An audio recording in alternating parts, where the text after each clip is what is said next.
দেখো আমি রান্না বসাইলাম, এদিকে ভাত হয়ে গেছে আর এদিকে লাউয়ের তরকারিও হয়ে গেছে, তাই একটু পরে নামিয়ে নেব। তারা ভাতের ডেকে আমি উড়াই দেবো, ঠিক আছে। বাচ্চা কাচ্চারা খেলাধুলা করছে, আজ রবিবার, স্কুল বন্ধ, স্কুলে যায়নি।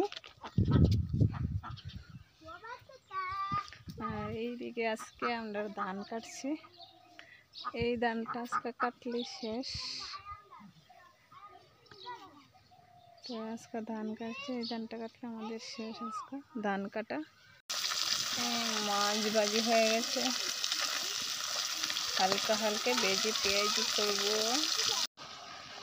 আর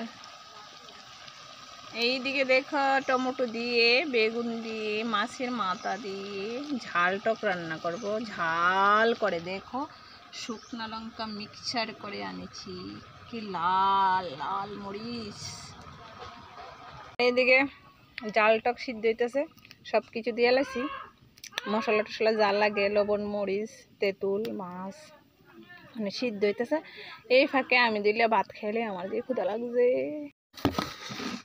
দেখো আমি ভাত খেতে বসে গেলাম মাছের ভাজি দিয়ে, আর কালকের শুয়োরের মাংস আছে, শুয়োরের মাংস দিয়ে এখন ভাত খাবো, সকালের খাবার খেয়ে দিয়ে বাকিটা রান্না করব, করে তারপরে বাসনপত্র ধুয়ে দেয়, তারপরে ধান টান লাড়বো, তারপরে স্নান করতে দেরি আছে।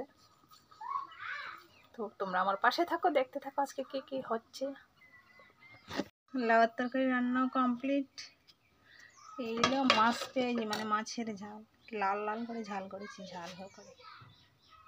আর এইদিকে এলো ঝাল টক, দেখো টমেটো দিয়ে মাছ দিয়ে কালো বেগুন দিয়ে ঝাল। এলো ভাত, রান্না কমপ্লিট।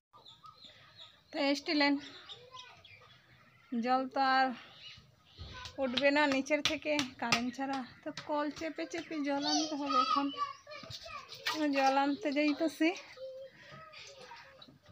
কলের থেকে জল আনো। দেখো বন্ধুরা, একে একে 4 কলসি জল আনছি, আর কলসিটা কি বড়,